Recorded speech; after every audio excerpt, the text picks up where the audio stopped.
अतुल वासुदेव। बाबा अपने जिद्दू कृष्णमूर्ति के ऊपर बोला, कृपया एक प्रवचन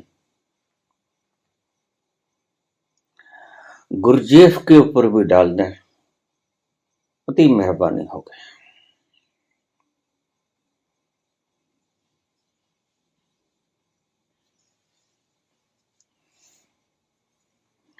मनुष्य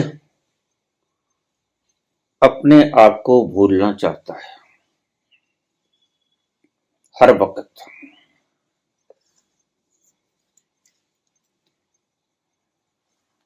मनुष्य अपने आप को याद नहीं करना चाहता और उसने अपने आप को भूलने के सभी रास्ते ईजाद कर लिए और उन रास्तों पर चलने के लिए तुम्हारे मार्गदर्शक बेहतर पथ प्रदर्शक हैं।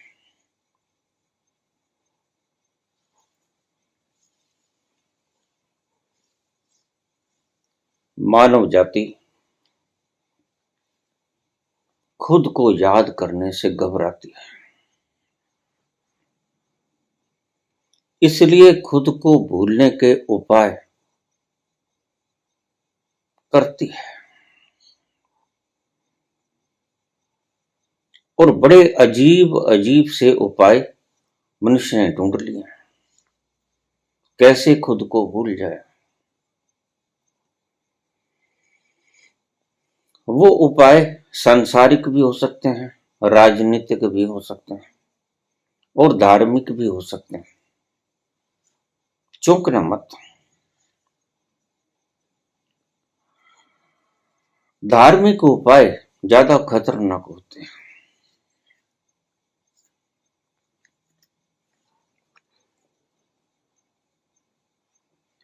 अचानक तुम्हारा बैठे बैठे मूड खराब हो जाता है।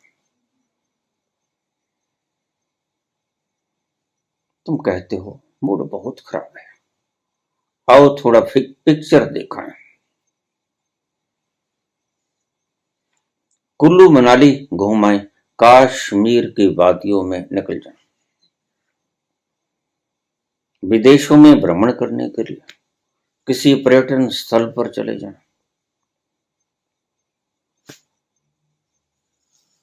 मनुष्य अपने आप को भूलने की हर वक्त कवायद जारी रखता है और जो व्यक्ति धार्मिक नहीं है वो शाम को सुरापान कर लेता है।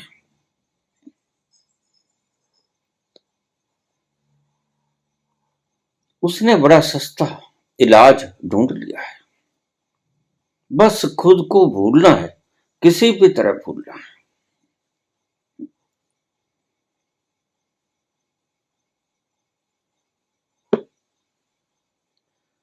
शाम ढली, मैखाने की तरफ कदम उठना शुरू हो जाता है।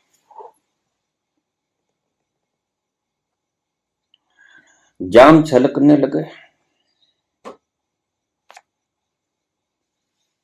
मदिरा हलक के पार होने लगे और तुम बेहोश होने लगे और तुम्हें बड़ा मजा आता है। आह, ये हुई बात। खुद को भूलना इतना मजेदार लगता है।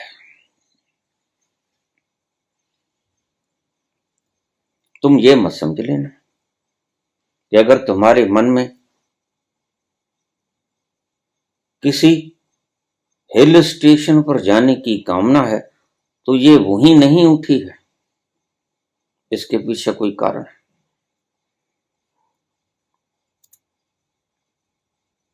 कारण है कि तुम यहां सुख नहीं प्राप्त कर रहे हो और तुम्हारे पास एक ही सुख का साधन है। बाहर से सुख कैसे मिल जाए?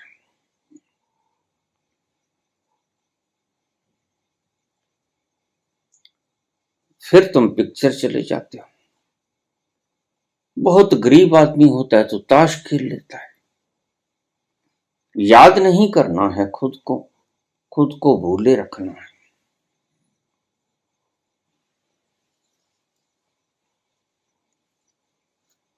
फिर तुम हिल स्टेशन के ऊपर सैर करने के लिए चले जाते हो। वहां की हरियाली को देखकर,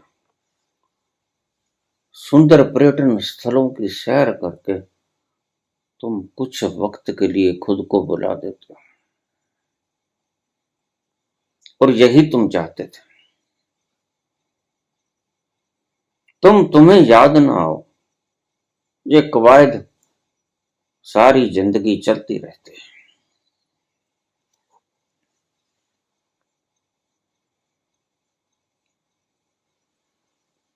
और सांसारिक कारणों से ही नहीं, तुम खुद को बुलाते। कोई पिक्चर देखा है, कोई पर्यटन स्थल घूम लिए,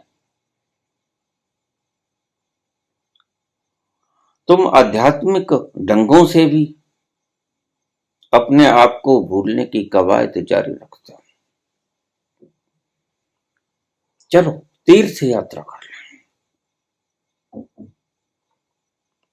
हज कराएं, मक्का मदीना हो आए। चलो 4 धाम की यात्रा कर लें। और तुम्हारा मन हिल स्टेशन के ऊपर खुद को बुलाकर, तो तुम्हारा अहंकार इतना ऊंचा नहीं होता जितना तुम्हारा अहंकार तीर्थ यात्रा करके होता है। तुम कहो कि केदारनाथ घूम आए, अमरनाथ घूम आए, बद्रीनाथ घूम आए, जगन्नाथपुरी घूम आए, महाकाल के दर्शन कर लिए। आध्यात्मिक कारण तो तुमने अहंकार भी भर देते हैं। पहले तुम सिर्फ यात्री थे, अब तुम तीर्थ यात्री हो जाते हो। अब तुम हाजी हो जाते हो, हज करके आए हो। दूसरे तुच्छ हैं, सड़ेंगे दोजख में, नरक में जाएंगे, कुंभ ही पाक। हमने तो कर लिए 4 धाम।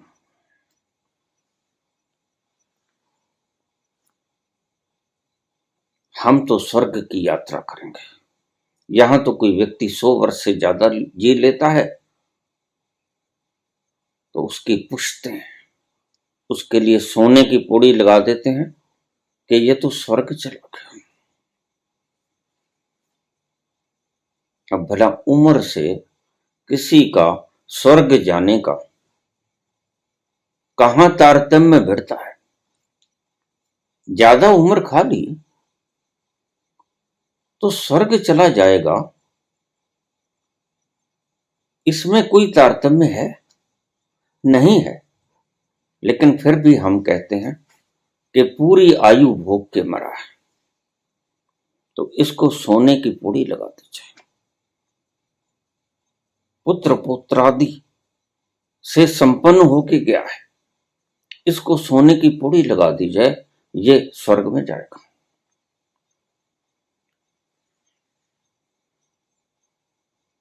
सारी उम्र सड़ता रहा, दुख भोगता रहा, कष्ट कलेशों की उलझन में खोया रहा, ऐसे ही 100 वर्ष बिता दिए। और तुम जाते व्यक्ति को कहते हो कि भरे पूरे परिवार को छोड़ कर गया है, पूरी जिंदगी भोग के गया है, इसलिए सोने की पौड़ी लगा दो। यह तो स्वर्ग गया। काश स्वर्ग इतना सस्ता मिल जाता।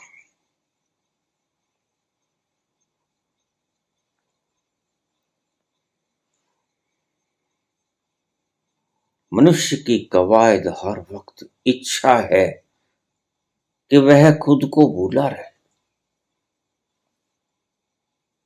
मैंने पहले भी कहा कि सांसारिक व्यक्ति शाम को मदिरा पान करके खुद को भूल जाता है, और तुम तीर्थ यात्रा करके, तुम फिल्म देख के, ताश खेल के, कोई क्रीड़ाएं करके खुद को भूल जाते हैं। खेल चलता है खुद को भूलने का। सारी दुनिया एक ही उद्यम में लगी है, कैसे खुद को भूल जाए।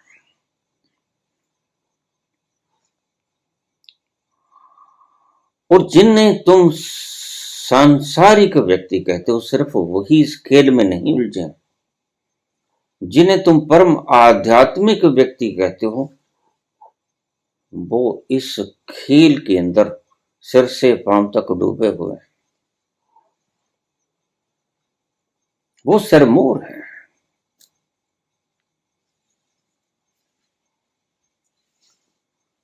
साधारण व्यक्ति तो हिल स्टेशन घूम आएगा, इंद्रियों से स्वाद चख लेगा, थोड़ी देर बाहर भटक लेगा, घूम फिर लेगा, बल्ख बुखारे जाएगा, पेरिस की यात्रा पर आएगा, गोवा चले।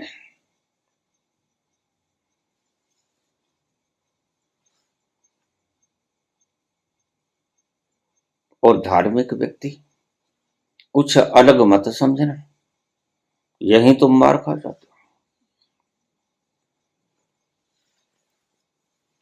धार्मिक व्यक्ति भी खुद को भूलना चाहता है।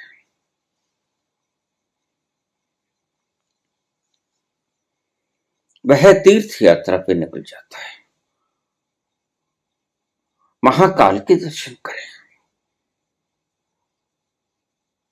धाम देखें,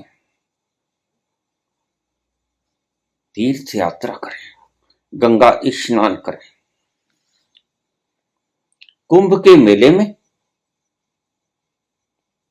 पुण्य कमाने के लिए जाएं, पाप धोने के लिए गंगा में स्नान करें।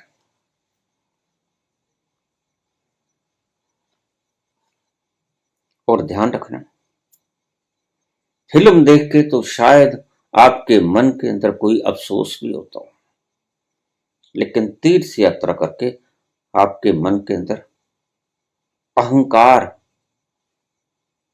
फूल जाता है, कुप्पा हो जाता है फूल के, जैसे गुब्बारे के भीतर हवा भर दी गई।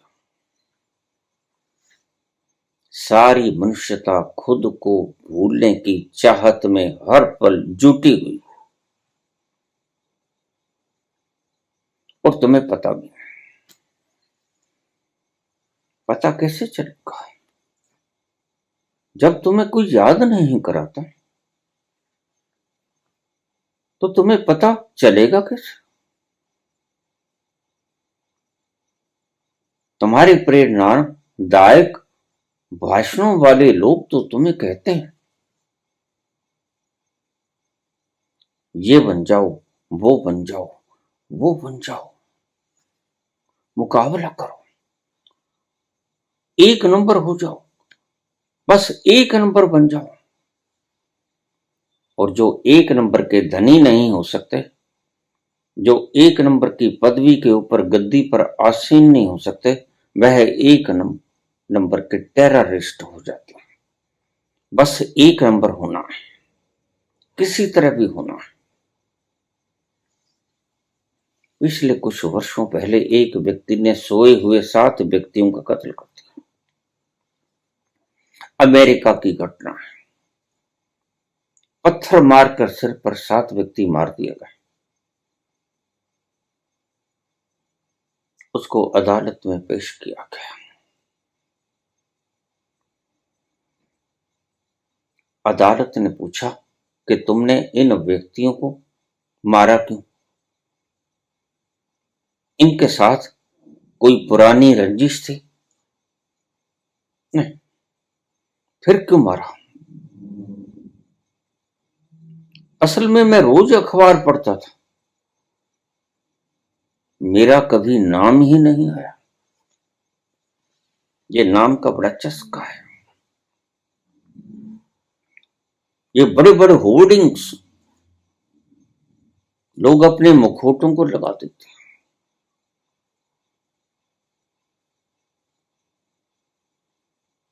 और सभी के भीतर ये चाहत बनी रहती कि मैं अमर हो जाऊं, मैं लोगों के दिलों में राज करूं, मुझे कोई भूले ना। तुम्हें पता नहीं, मुझे कोई भूले ना।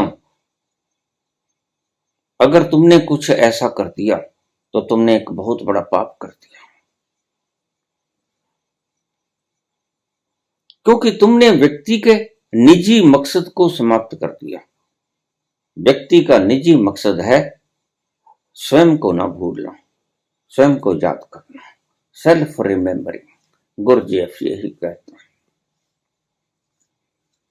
और तुम चाहते हो कि दुनिया मुझे याद करे, बहुत अच्छा होता था। सिर्फ इस 2 शब्दों को कहलाने के लिए आप पूरी जिंदगी खत्म कर देते हैं। मैं ये नहीं कहता कि बुरे कर्म करो, नहीं।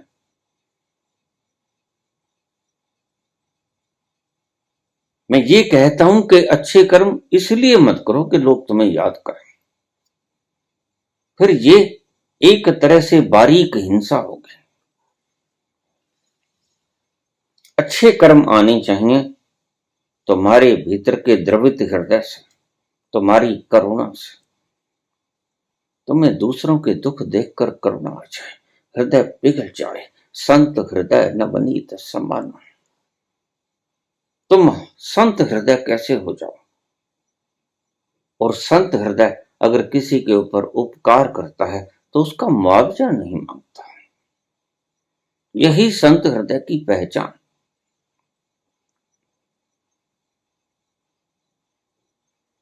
जो दिए बनता है दे देता है, मांगता कुछ नहीं एवज में।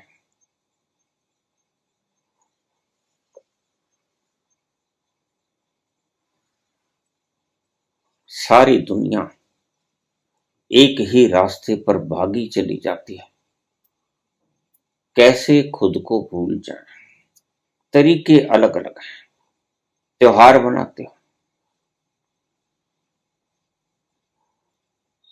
झूम लेते हो, नाच लेते हो, पटाखे बजा लेते हो, दीपक जला लेते हो, रंग खेल लेते हो, फुलझड़ियां चला लेते हो, लेकिन तुम्हें पता नहीं कि इसके पीछे कौन सी वृत्ति काम करे। इसके पीछे स्वयं को भूलने की वृत्ति काम करे।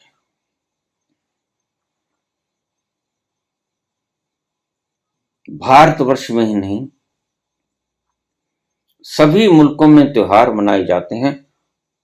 आदमी की प्रवृत्ति किसी एक मुल्क में एक जैसी, सभी मुल्क में एक जैसी है। आदमी की प्रकृति समान है, खुद को भूल जाना चाहता है।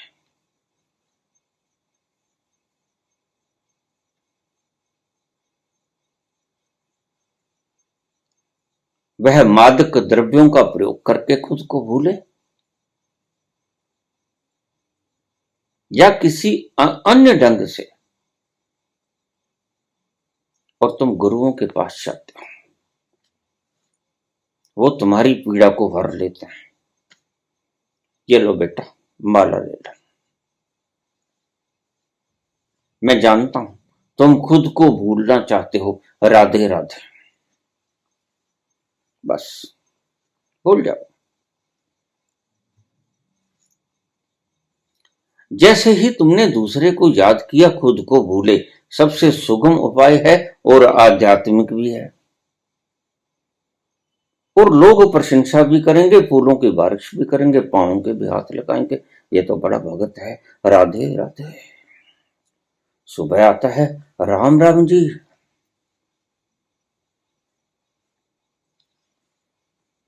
कितनी गहरी षड्यंत्र है, कितनी गहरी चाल है, लेकिन तुम मूर्ख हो, क्योंकि तुम खुद को ही धोखा दिए जाते हो। किसको ठगते हो? दूसरे को ठगने वाला याद कर ले कि पहले खुद को ठगा जाता है, फिर दूसरे को ठगा जाता है। पहले तुम खुद के साथ ठगी मारते हो और फिर तुम निष्णात हो जाते हो, फिर तुम दूसरों के साथ ठगी मारते हो। और ये ठगी है, नाम दान एक ठगी है।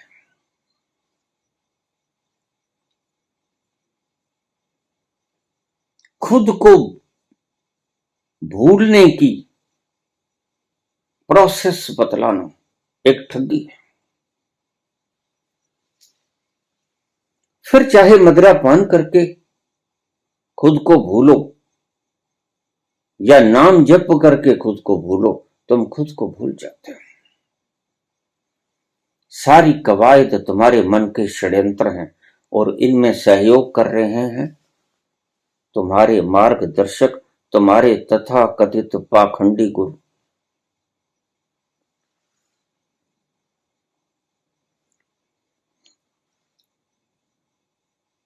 वो तुम्हें किसी भी तरह बाहर उलझाई रखना चाहते हैं। राजनीतिज्ञ अपनी चाल चलते हैं। जो ताना बाना उन्होंने नफरत का बू दिया, उसके ऊपर ध्यान न चला जाए। बुनियादी आवश्यकताओं के ऊपर मनुष्य का ध्यान न चला जाए, इसलिए भटकाते हैं और तुम्हें नई नई शब्दावली देते हैं। राष्ट्र प्रेम,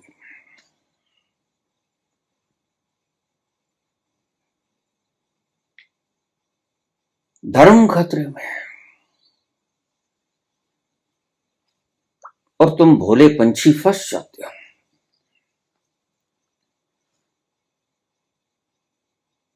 तुम तलवार उठा लेते हो और गर्दनें काटने में जरा भी संकोच नहीं करते। आज सभी जगह आग लगी है, जल रहा है। भीतर से जल रहे हो, इसलिए बाहर से भी जला रहे हो। अगर भीतर से बुद्ध की तरह शांत हो गए तो बाहर जलाओगे ना, बुझाओगे।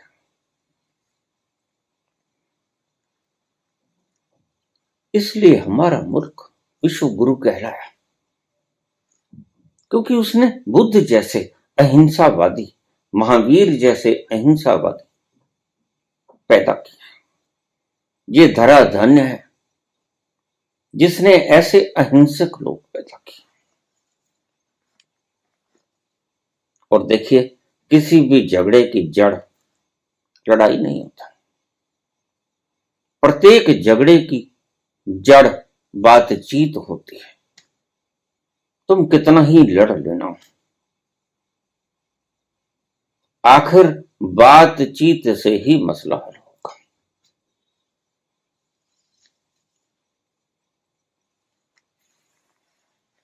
दुनिया खुद को भूलना चाहती है और तुम्हारे पास तुमको भुलाने के लिए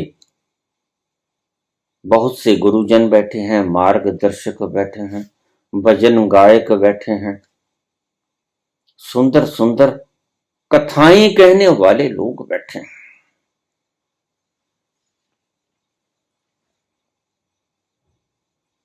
और कहानियों में तुम्हें बड़ा रस है। वो चाहे महाभारत की कथा हो या रामायण की कथा हो, कथा सुनने में तुम बहुत रुचि रखते हो। क्यों? क्योंकि कथा सुनने में रस आता है।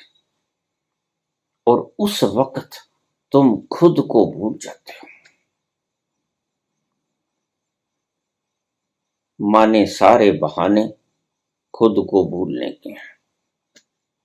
वो राजनीतिक हों, वो सांसारिक हों, वो आध्यात्मिक हों, बहाने हैं सब खुद को भूलने के। किसी दिन तुम अपने कमरे में अकेले बैठे हो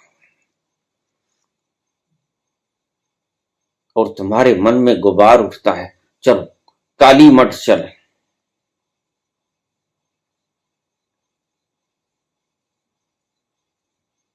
चलो उस तीर्थ यात्रा पर माथा टेका है तो ठहर जाना।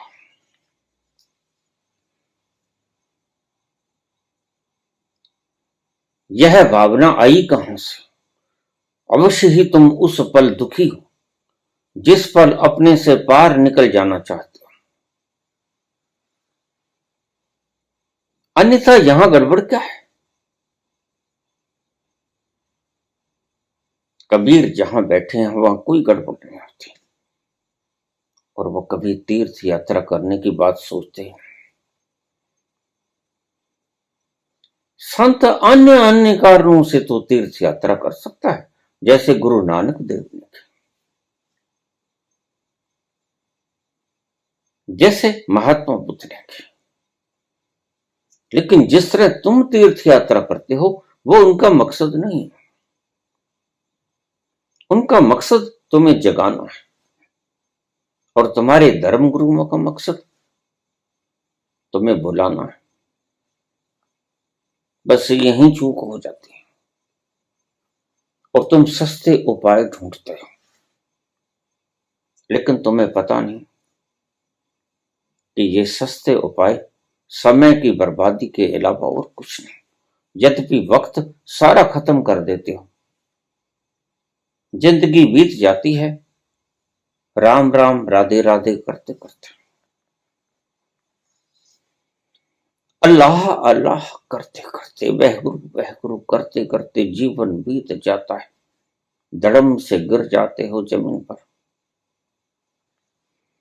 राम नाम सत हो जाती है। फिर तुम्हें वहां कुछ ही याद नहीं आता, चिर निद्रा में लीन हो जाते हो, फिर कभी जागते पक्के पक्के सो जाते हो।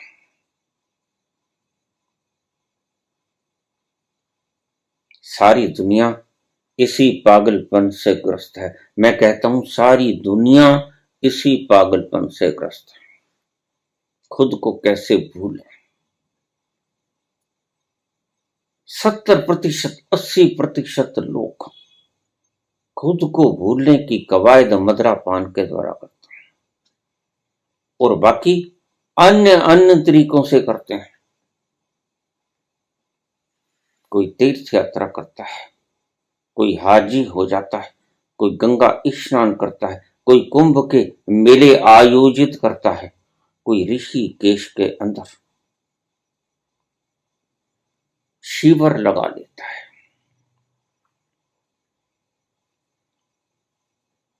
वह खुद भी भटका हुआ इंसान है, अन्यथा शिविर लगाने की आवश्यकता क्या थी?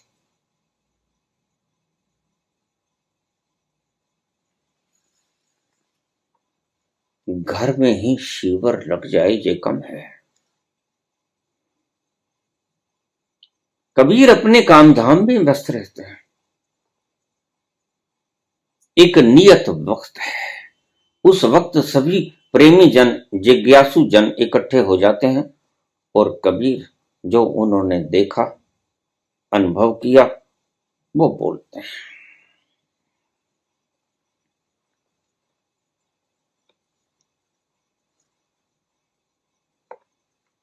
गुरजेफ के बारे में कुछ कहिए।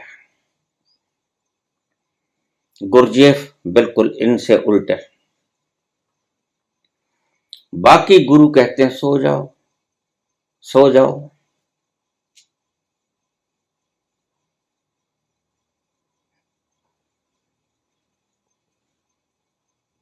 मैं बचपन में कोई 12-13 वर्ष का रहा हूँगा।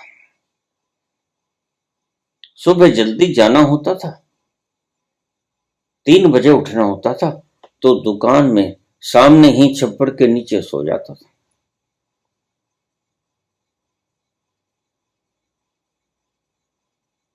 तो वहां एक पहरेदार रखा था, चौकीदार।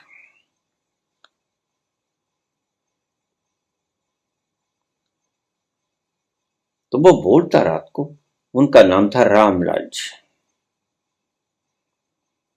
वो सारी रात वक्त वक्त पे बोलते रहते, यहां से वहां, वहां से, जो भी ड्यूटी लगी थी उनकी, बोलते जागते रहो, जागते रहो। ये चोरों के लिए था।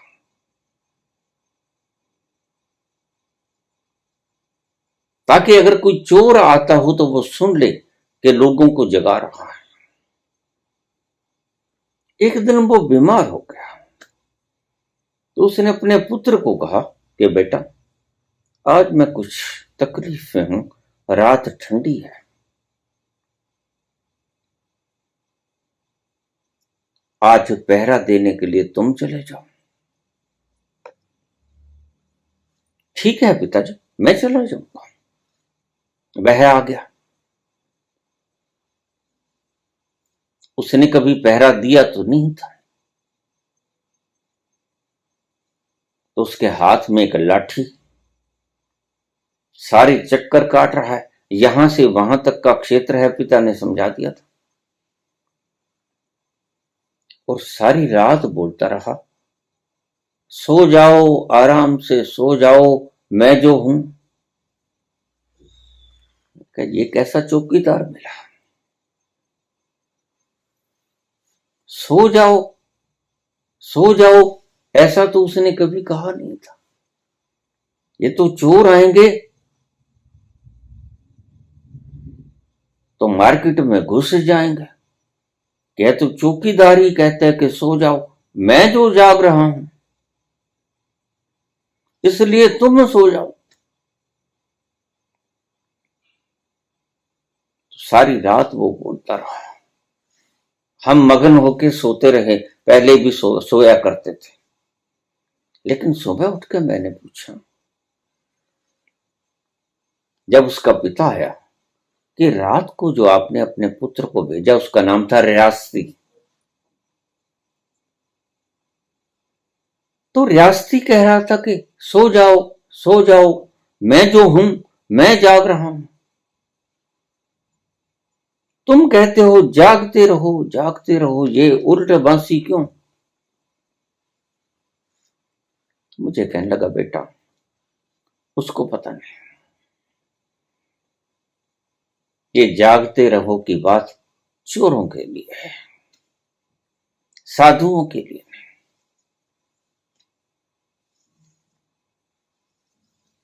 बच्चा है, उसे पता नहीं। तुम्हारे आध्यात्मिक गुरु, तुम्हारे मार्गदर्शक सच में ही तुम्हें सुलाने में लगे, ताकि तुम्हारा माल हड़प ले। इसलिए कोई भी गुरु है, जिस वक्त वो प्रवचन झाड़ना शुरू करता है, कथा कहना शुरू करता है, या कोई भी तकनीक अपनाता है, तब उसकी नेटवर्थ देख लेना। और जब वो रिटायर होने के करीब आ जाए, तब उसका नेटवर्थ देख लेना। आपको पता चल जाएगा कि इसने लोगों को क्या दिया है, या खुद को दिया या लोगों को दिया।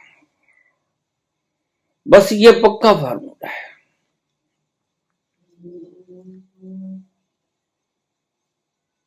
लोगों को सुलाने वाले इंतजार करते हैं कि तुम किसी तरह सो जाओ,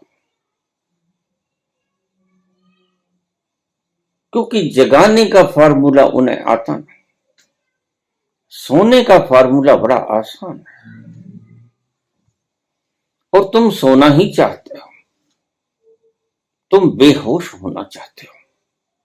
यही गुरुजीएफ कह रहे हैं। सेल्फ रिमेंबरिंग, खुद को याद करो।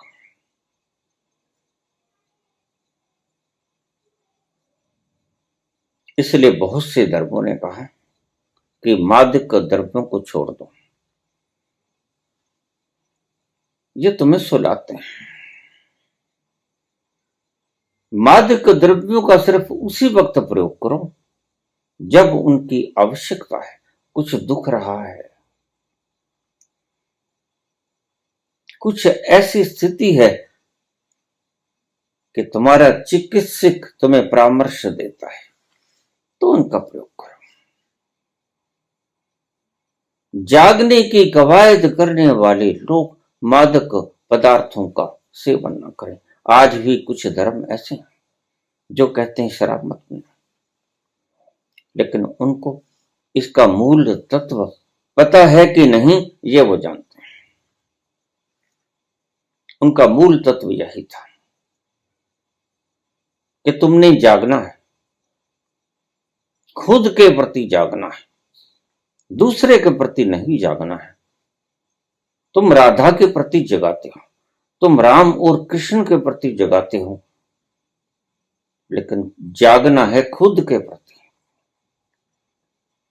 सेल्फ रिमेंबरिंग, ये सेल्फ शब्द का अर्थ क्या है? याद करो किसको? खुद को। और जब खुद को याद करोगे तो जब कवायद चलते चलते जब अपने अंजाम पे पहुंचेगे तो तुम क्या कहोगे? ब्रह्मस्म, अहम ब्रह्मस्म, मैं ब्रह्म।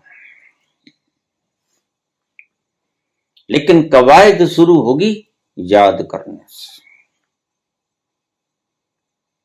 भूलने से तुम कुछ नहीं पा पाओगे। भूलने में तो भटकन, भूलने में कोई रस नहीं। यद्यपि सारा संसार खुद को भूलना चाहता है। क्यों भूलना चाहता है? कारण क्या है? क्यों बाहर उलझना चाहता है? किसी भी तरह भीतर नहीं जाना चाहता। या बहाना चाहे आध्यात्मिक करे, चाहे भागवत का पुराण पढ़े, चाहे गीता पढ़े, चाहे कोई धर्म ग्रंथ पढ़े, चाहे कोई वात्स्यायन के युद्ध सूत्र पढ़े, लेकिन आदमी बाहर अटकना चाहता है। प्रश्न उठता है कि वो अटकना क्यों चाहता है? ऐसा क्या कारण है कि जिससे प्रत्येक व्यक्ति बाहर ही रहना चाहता है, अपने भीतर जाना नहीं चाहता?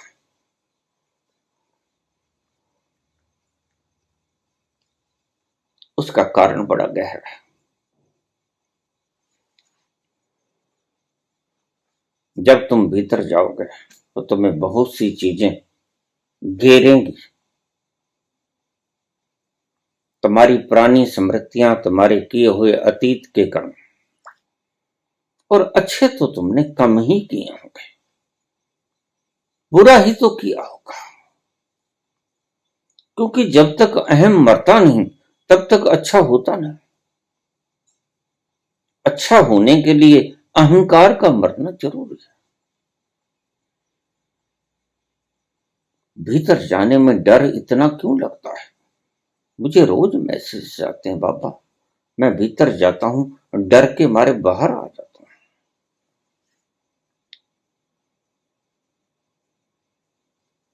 तुम्हारी चिपकाहट इन इंद्रियों के साथ भीतर जाने से टूटती है,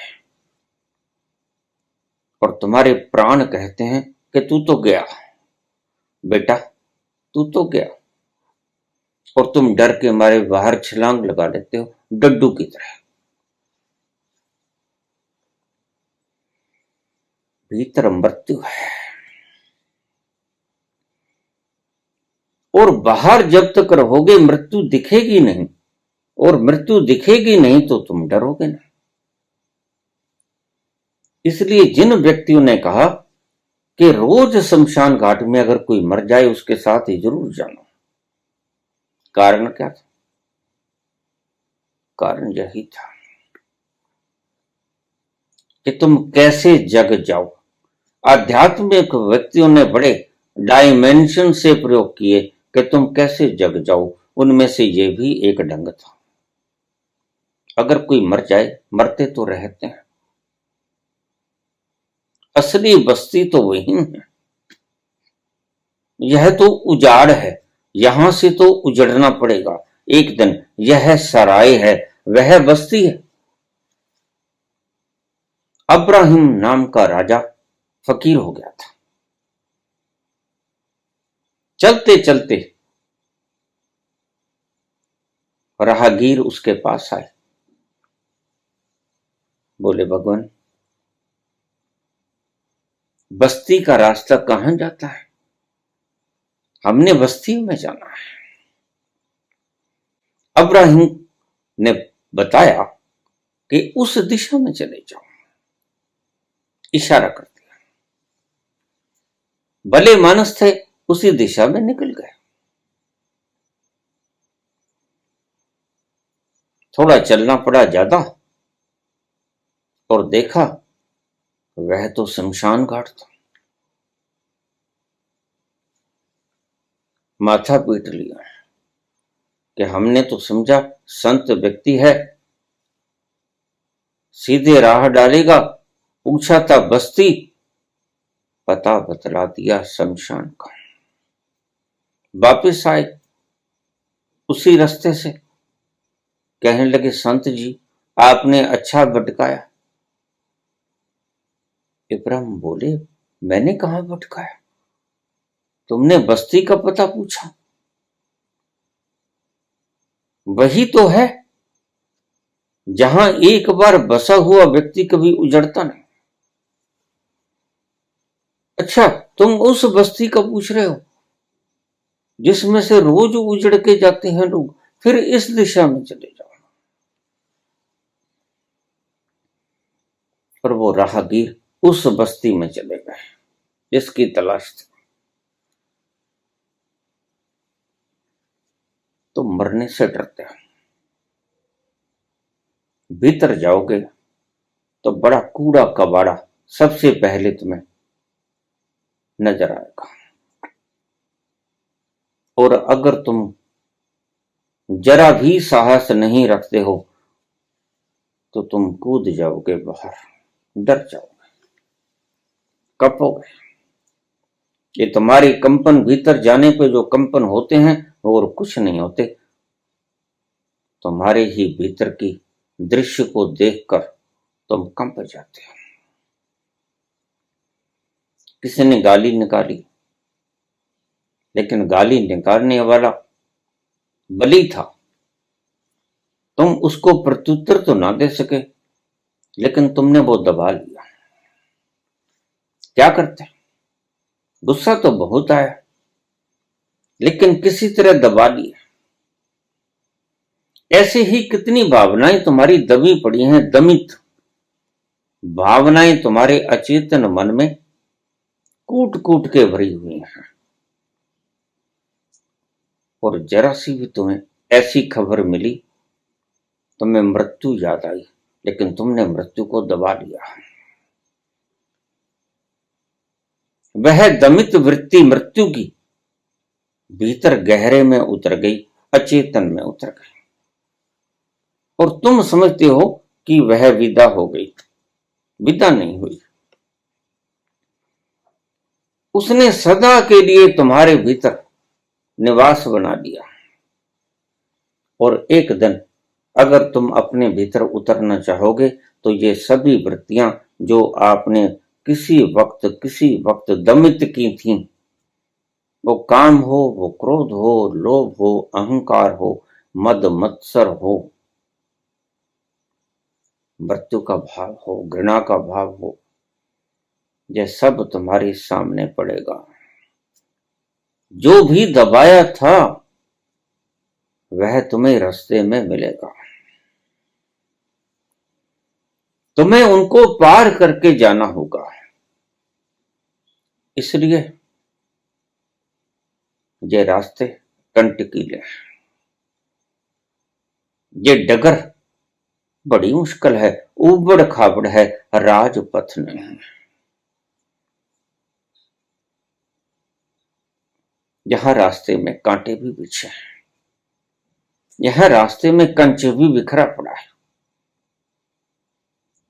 और तुम नंगे पांव हो तो तुम्हारे पांव जख्मी हो जाएंगे।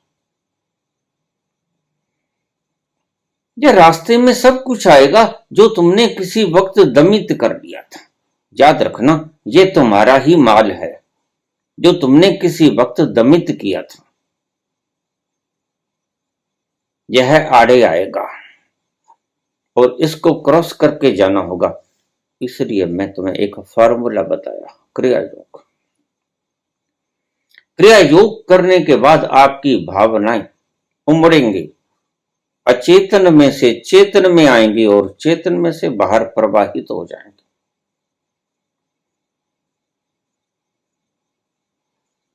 या तो ऐसा कर लो, अपने अचेतन को ऐसे खाली कर लो, जब ये दमित वासनाएं बाहर निकलें तो तुम्हारा चेतन मन घबराए नहीं, तुम्हारा चेतन मन अकंप खड़ा रहा है। ये तो आएंगी ही, उन्हें स्वीकार कर ले, लेकिन आएंगी चेतन में तो निकलने के लिए आएंगी, उन्हें मार्ग दे देना। ये है एक सूत्र। तुम मार्ग नहीं देते, घृणा आती है तो तुम उसके पीछे हो लेते हो, क्रोध आता है तो तुम उसके पीछे हो लेते हो, काम आता है उसके पीछे हो लेते हो, लोभ आता है, जितनी वृत्तियां भी आती हैं तुम उनके पीछे हो लेते हो, मृत्यु का भाव आता है, वो दमित वासना भीतर से जब चेतन में आती है तो तुम थर थर कांपने लग जाते हो। तुम्हें पता नहीं, तुमने ही इन्हें वासनाओं को, इन कामनाओं को किसी वक्त दबा लिया था। बोल नहीं सके क्योंकि बली था, तुम्हारी बेइज्जती करने वाला व्यक्ति बली था। उस वक्त तो तुम प्रत्युत्तर ना दे सके, लेकिन आज जो व्यक्ति भी अपने भीतर उतरना चाहता है उसको इन सब में से गुजरना पड़ेगा, क्योंकि जो जो दमन किया वह आपके रास्ते में आने वाला है। तो समझ के चलना, सोच के चलना, स्वीकार करके चलना, जो भी कुछ आएगा वो मेरा दबाया हुआ आएगा, किसी का फेंका हुआ नहीं आएगा।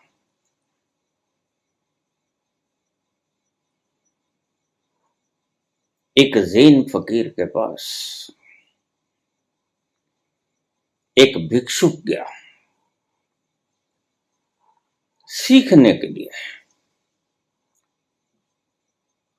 कि मैं खुद तक कैसे पहुंच जाऊं। तो उस फकीर ने कहा, देखो मैं जो कुछ करता हूं सिर्फ तुम देखते रहना,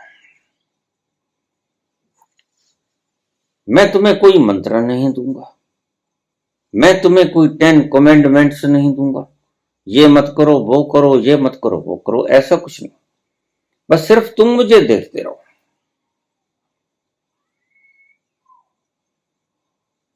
ठीक है, सुबह होती, शाम होती, रात होती, सारा दिन गुजर जाता, रात गुजर जाती, और वह जो भी कुछ करता शिष्य ध्यान से उसे देखता रहता।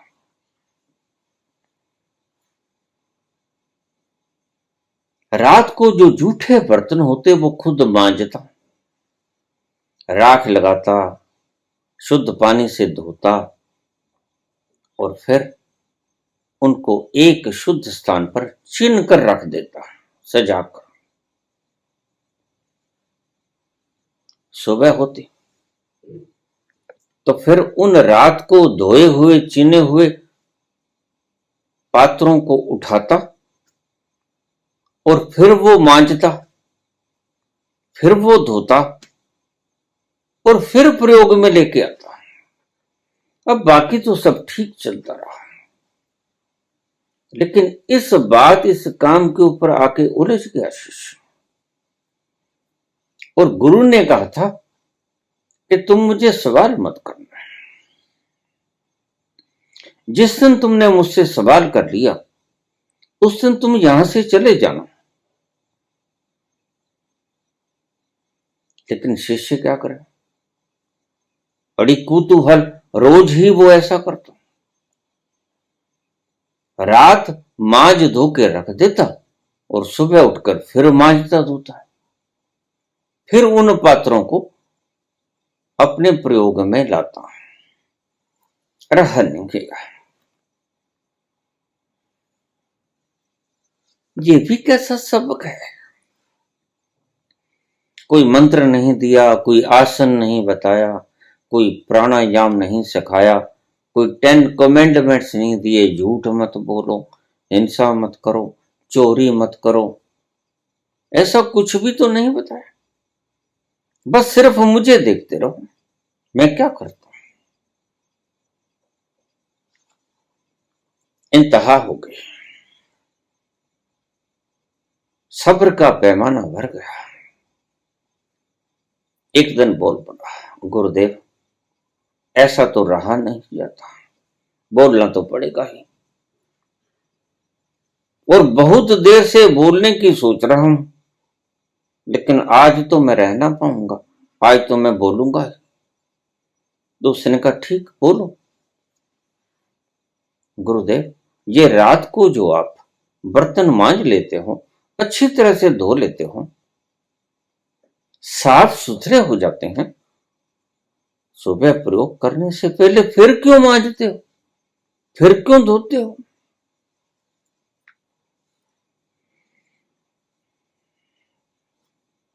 तो गुरु बोला, ज़ैन फकीर बोला, पुत्र रात भर में भी इनके ऊपर धूल जम जाती है।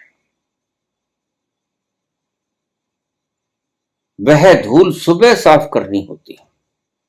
जो दिन भर की धूल होती है वो रात्रि को बर्तन मांज देता हूं, और रात को भी धूल जमती है। स्वप्नों की, आकांक्षाओं की, कल्पनाओं की, योजनाओं की। सोए सोए भी तुम कितनी धूल जमाते रहते हो अपने चित्त के ऊपर। इसलिए सुबह उठकर भी बर्तनों को फिर से धोना और मांजना होता है।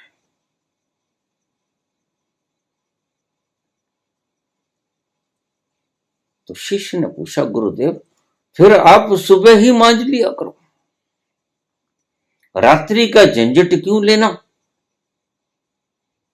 उसने कहा, सारे दिन की धूल रात को साफ करके सो जाए तो नींद अच्छी आती है। आज का काम कल पर छोड़ना नहीं चाहिए, और जो सुबह धूल जम गई है उन्हें उतारना भी अति आवश्यक है। ये दोनों काम जरूरी हैं। ये तो मैं भी जानता था कि सुबह ही मांज लेती।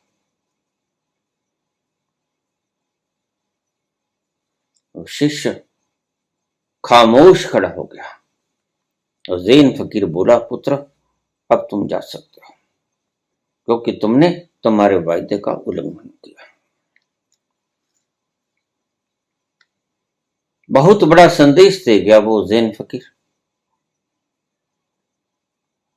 तुम तो जमा करते रहते हो, धूल भरे पात्रों को बिना धोए मांजे प्रयोग में कर लेते हो और वैसे ही छोड़ देते हो, और सारी जिंदगी उसे लिबड़े तिबड़े पात्र को बरतते रहते हो, प्रयोग करते रहते हो। कभी मांजने धोने की, कष्ट उठाने की तकलीफ तुम करते ही ना। लेकिन ये एक बहुत भारी सूत्र दिया था ज़ैन फकीर ने, रोज रोज जो इकट्ठा करो, रात सोने से पहले उसको बाहर निकालो। और जो रात में स्वप्नों में इकट्ठा हो जाता है, कल्पनाएं, स्वप्न तुम्हारे वश में है। और वो धूल सुबह उठ के शाम निकालनी होती है। अगर तुम अपने मन की धूल को रोज रोज रोज रोज साफ करते रहे तो पात्र इतना ज्यादा गहरा गंदगी से युक्त नहीं होगा कि उसको मांजा ही ना जाए। इसलिए रोज 2 बार साफ करता हूं। आप अपने पात्र को साफ नहीं कर पाते। ये दमित भावनाएं दबी रह जाती हैं। ये जो आज तुम देखते हो, किसी के भीतर दुर्गा माता आ जाती है, किसी के भीतर कोई देवता आ जाता है, किसी के भीतर कोई भूत प्रेत आ जाता है। ये दमित वासनाओं इच्छाओं के अलावा और कुछ नहीं।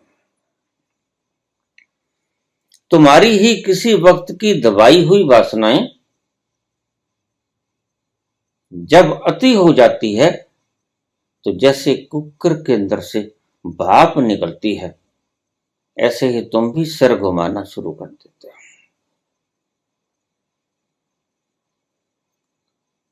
कोई तुम्हारे ऊपर पहरा नहीं आता, कोई तुम्हारे शरीर में प्रवेश नहीं करता, और ये ठग बैठे हैं जिनके पास तुम जाते हो।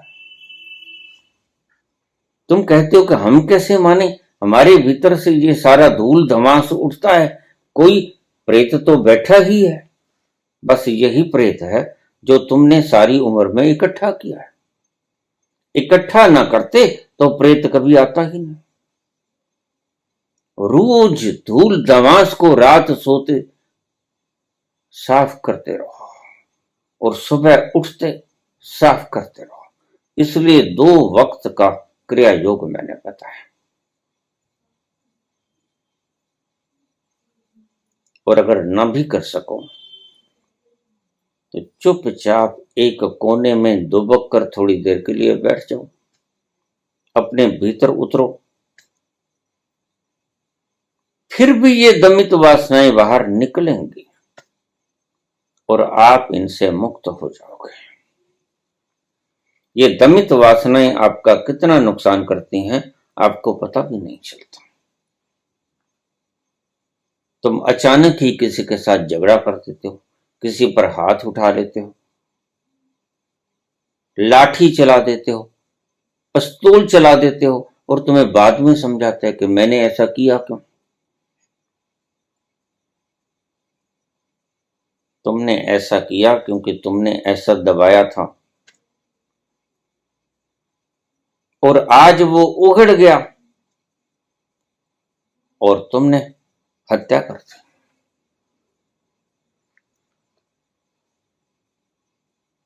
आज जितना कारोबार इन दमित वासनाओं के कारण, क्योंकि हमारे मार्गदर्शकों ने हमें सिखाया क्या है, झूठ मत बोलो, चोरी मत करो, हिंसा मत करो। ये मत करो का काम भीतर दबा देता है। तुम्हारे संतों ने तुम्हें कभी नहीं कहा कि ध्यान करो, तुम्हारे संतों ने तुम्हें कभी नहीं कहा कि खाली हो जाओ। सदा ही नकारात्मक उपदेश देते रहे, सकारात्मक उपदेश दिया ही नहीं। इसलिए आज तुम इतने बोझिल हो, तुम्हारा रोमा रोमा बोझ से भर गया है, तुम लिबड़ गए हो, तुम कचरे से भर गए हो। एक बात, इस कचरे को खाली करना होगा। अगर अपने आप को जानना है, सेल्फ रिमेंबरिंग करनी है, तो अपने भीतर उतरना शुरू करना होगा। क्रिया योग करना है करो, सहायक है, नहीं करना है मत करो। सहायक तो बहुत सी चीजें हैं, पौष्टिक भोजन और सात्विक भोजन भी सहायक है। मिर्च मसाले वाले भोजन का प्रयोग मत करो। ये ज्यादा मिर्च वाली, ज्यादा मसालों वाली चीजों का प्रयोग मत करो। नमक थोड़ा कम खाओ, उत्तेजना प्रदान करने वाली चीजें मत खाओ। सात्विक भोजन, कृष्ण भगवान ने कहा, युक्ताहार विहार।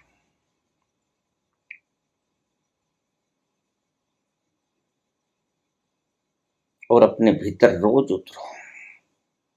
सफाई तो तुमने अपने भीतर कभी की ही नहीं, गंदगी ही गंदगी फेंके चले जाते हो, फिर सड़ांध आएगी ही आएगी। अब कूड़े के ढेर बन गए हो तुम, तुम्हारा अंतस कूड़े का ढेर बन गया है। जगह जगह ये ढेर बिखरे पड़े और तुम्हारे ऊपर ये बोझ है कि इस कूड़े का मैं करूं क्या। ये बदबू देते हैं, दुर्गंध देते हैं, और तुम चले हो उस सुगंधी तक जो तुम्हें मदहोश कर दे। लेकिन रास्ते में ये आड़े आएंगी क्योंकि तुमने ही इकट्ठी की है, तुमने ही दबाई है। इसलिए यही एकमात्र रास्ता है। घबरा के बाहर मत आ जाना। यह दबी हुई भावनाएं हैं, ये तुम्हारा कुछ बिगाड़ नहीं सकती। बस तुम इनके पास जाओगे तो ये चेतन में से जाके निकल जाएंगे, लेकिन रास्ते में आएंगे। और इन्हीं से बचने के लिए भीतर मृत्यु का भय सबसे ज्यादा मिलेगा आपको, ध्यान रखना। क्योंकि जितना हमने मृत्यु को दबाया, इतना हमने किसी चीज को नहीं दबाया। मृत्यु पल पल दबती है हमारे भीतर, क्योंकि मृत्यु का पल पल दर्शन होता है। काम वासना तो कहीं 24 घंटे 48 घंटे दिनों महीनों के बाद उठती होगी, लेकिन ये मृत्यु का डर तो हर पल तुम्हें डराता है और हर पल तुम्हें दबाना पड़ता है। इसलिए जितना अपने भीतर तुम मृत्यु का भय पाओगे, इतना अपने भीतर तुम कोई और वृत्ति को नहीं पाओगे। बड़े से बड़ी वृत्ति मृत्यु का भय मिलेगी तुम्हें, और बाकी अन्य वृत्तियां भी मिलेंगी, लेकिन इनसे घबरा के आप बाहर मत भाग जाना।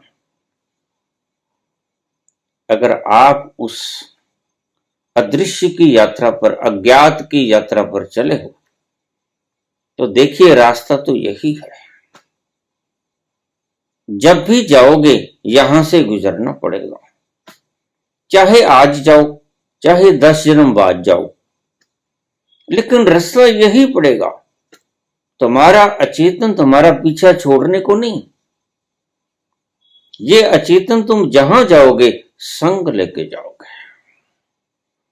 और जिस दिन तुम अपने भीतर उतरोगे, जिस दिन अपने चरम लक्ष्य तक पहुंचोगे, इसको पार करके जाना पड़ेगा।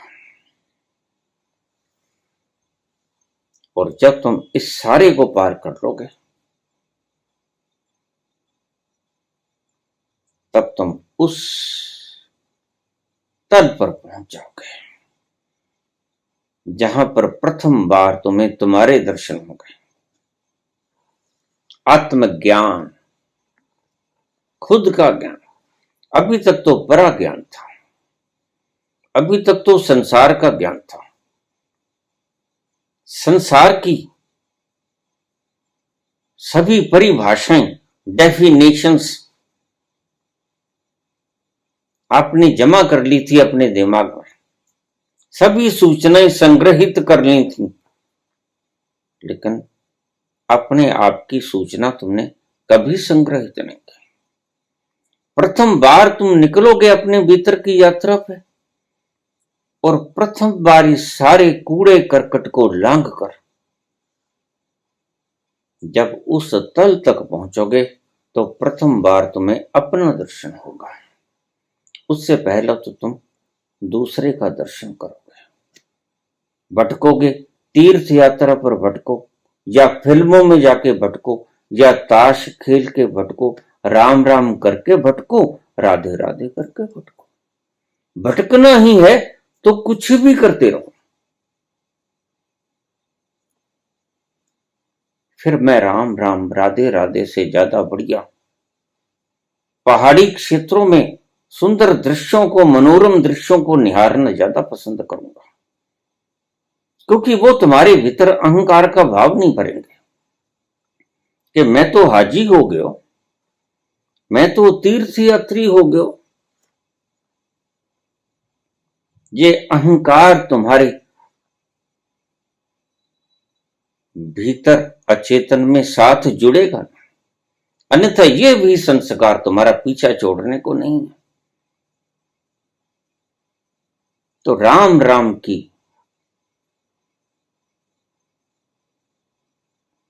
इस दोहराव को इकट्ठा करने की बजाय, इन संस्कार को पालने की बजाय, अगर तुम किसी मनोरम दृश्य में चले जाओ तो ज्यादा बढ़िया है। फर्क कुछ नहीं पड़ेगा। मैं दावा करता हूं तुम्हें,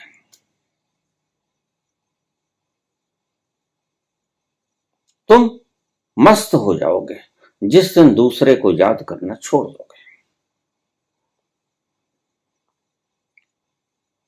और तुम मस्त हो जाओगे जिस दिन खुद को याद करोगे। जितने जितने खुद को याद करने की कवायद में अपने करीब आते चले जाओगे, उतने ही तुम पाओगे कि मैं रोज ज्यादा सुखी हो रहा हूं। बस सुखी होने का यही एक मूल मंत्र है। अपने भीतर उतरते चले जाओ, रोज सुख गहन होता जाएगा। और दुखी होने का एक ही मंत्र है, अपने से दूर निकल जाओ।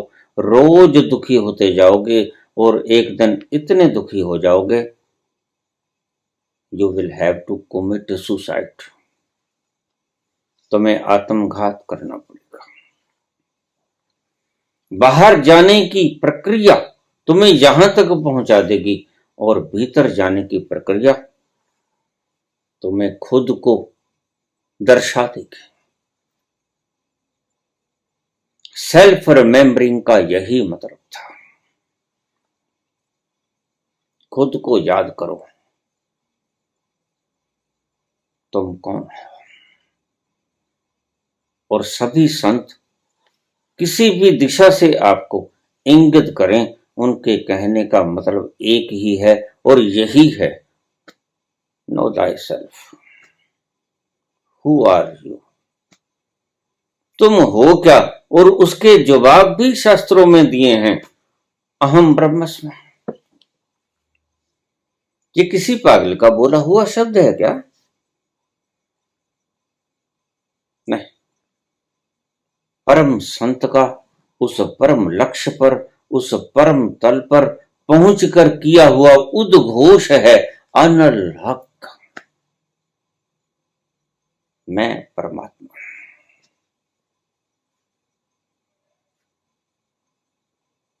मैं शिव स्वरूप हूं। तुम तो शिव को भी, बाबा शिव को भी याद करते हो, तो ध्यान रखना, दूसरे को याद करते हो, खुद को कहां याद करते हो। खुद को तो याद तुम उस दिन करोगे जिस दिन तुम्हें सही गुरु मिल जाएगा, जो तुम्हें कहेगा दूसरे को याद मत करो। ये शिव बाबा को याद मत करो, खुद को याद करो। तुम हो कौन, इसको याद करो। इसे ही सेल्फ रिमेम्बरिंग कहते हैं। और बाहर जाने से, इन शिव बाबाओं को याद करने से भटकोगे। जहां दूसरे को याद किया वहां भटके, और जहां स्वयं को याद किया वहां सुलझे। इसलिए जो व्यक्ति समाधिस्थ हो जाता है, अपने आत्मस्थ हो जाता है, उसको हम कहते हैं कि इसके सारे दुखड़े मिट गए, सारे संशय नाश हो गए। यही तो कृष्ण भगवान ने किया। बहुत समझाने की चेष्टा की। तुम जिनका शोक कर रहा है अर्जुन, वह शोक करने के योग्य नहीं।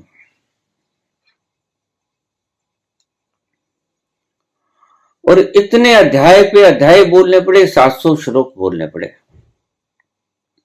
लेकिन अर्जुन है, कहां शब्द भीतर उतर पाते हैं।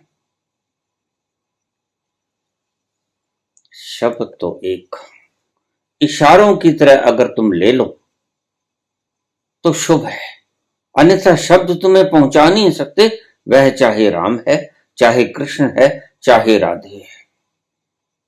जब ये नहीं थे तब भी कुछ तो था, लोग पहुंचा करते थे। जब राम नहीं हुए थे, जब कृष्ण नहीं हुए थे, जब राधा नाम की देवी नहीं हुई थी, तब भी लोग पहुंचते तो होंगे। वह आत्मज्ञान से ही पहुंचते थे। आज तुम्हारे गुरुओं ने, अगर तुम्हारे मार्गदर्शकों ने अगर तुम्हारा वो सही मार्ग छीन लिया है, तो तुम्हारे हाथ में है कि तुम उन मार्गों को छोड़ दो, उन पर यकीन करना बंद कर दो। तुम अपने भीतर उतर के स्वयं को याद करो, दूसरे को याद मत करो। दूसरे का सिमरन भटकाता है। वह पदार्थ का सिमरन करो, चाहे भगवान का सिमरन करो, कोई फर्क नहीं पड़ता। लिपि है, भगवान का नाम भी लिपि है, पदार्थ का नाम भी लिपि है, और हमने बनाई है। ये हमारी क्रिएशन है। वहां जाना है जो उसकी क्रिएशन है, उस सच्चे पातशाह की जो क्रिएशन है, हमने वहां उतरना है। तो मत भटको इन बाहर की क्रिएशंस को याद करने में। वो चाहे सतनाम हो, चाहे वाहेगुरु हो, चाहे अल्लाह, चाहे राम रहीम, चाहे कोई भी हो, कृष्ण हो, राधा हो, ये सब गैर हैं, ये सब बाहर ही हैं। और बाहर को तो तुम याद कर ही रहे हो। फिर गुरु ने तुम्हें नाम देकर क्या मार्ग सुझाया, और ज्यादा भटका दिया, पक्के पाज लगा दिए। नहीं, तुम्हें इससे मुक्ति पानी होगी।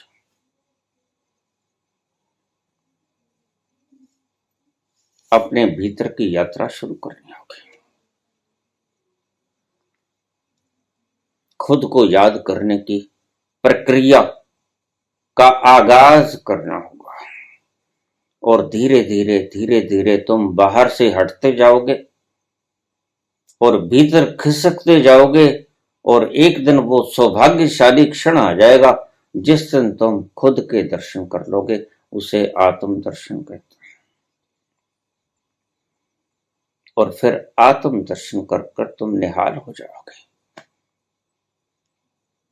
फिर तुम्हारे सारे बंधन टूट जाएंगे, सारे रोग शोक कष्ट क्लेश, सभी चिंताएं, सभी अग्नियां, सभी भस्म हो जाएंगी, खत्म हो जाएंगी।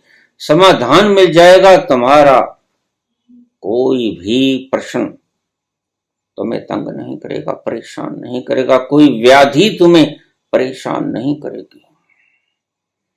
तुम राम राज में कैसे पहुंच जाओ? बाहर नहीं है राम राज, तुम्हारे भीतर है राम राज, क्योंकि राम तुम्हारे भीतर है।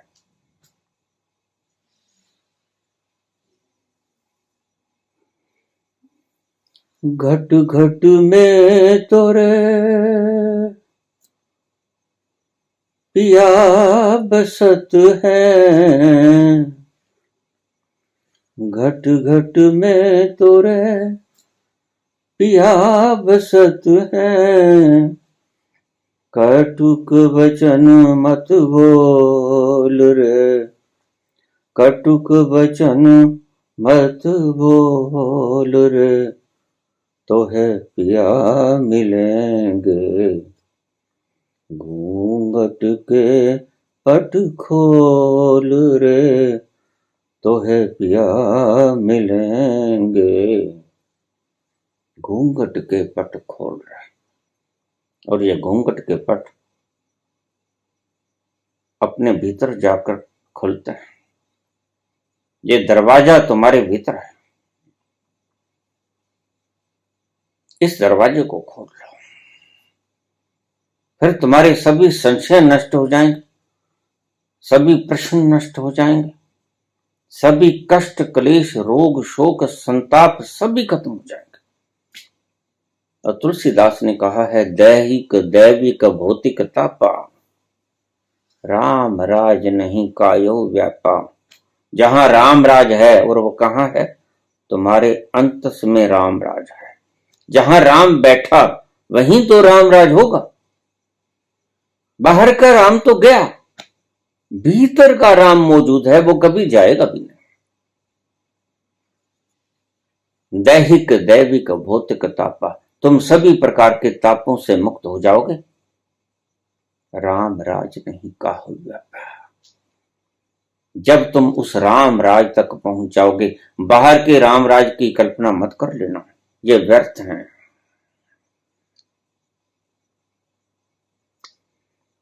और प्रश्न पूछते पूछते पूछते पूछते कृष्ण ने देखा कि अब अर्जुन की समझ में कुछ नहीं आ रहा, तो उन्होंने शक्तिपात किया। और शक्तिपात करते ही झलक मिली अर्जुन को, वो है कौन। ये एक पल की झलक मिलना कि मैं हूं कौन, इसको ही सतोरी कहते हैं।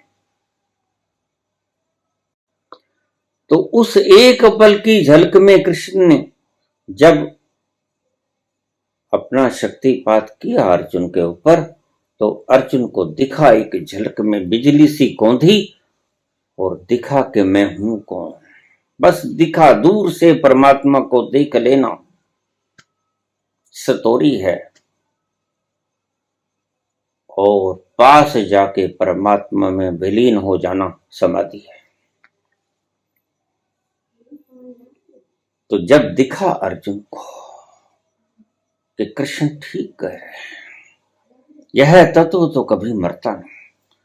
मैं तो जो अपने आप को माने बैठा था वही, मैं भीष्म को, द्रोण को, इन सभी को माने बैठा था, लेकिन सत्य तो कुछ और है। मैं तो वो नहीं हूं जो मैं अपने आप को अभी तक माने हुए था। तो फिर वो कहते हैं भगवान कृष्ण से, नष्टो मोह समृत्र लब्धा। मुझे याद आया, सेल्फ रिमेम्बरिंग, नष्टो मोहा, मेरा इल्यूजन खत्म हुआ, मेरा मोह भंग हुआ। मुझे याद आया कि मैं हूं कौन। और जब तुम्हें याद आ जाता है कि तुम हो कौन, फिर तुम राम राज में प्रवेश कर जाते हो। सारे संताप टूट जाते हैं, व्याधियां बिखर जाती हैं, रोग नष्ट हो जाते हैं। उस तल तक पहुंचने का नाम है सेल्फ रिमेम्बरिंग। गुरुजेफ यही कहते हैं, आज ही निकलो इस अंतस की यात्रा पे, अन्यथा पछताने के अलावा और कोई चारा शेष नहीं बचेगा। धन्यवाद।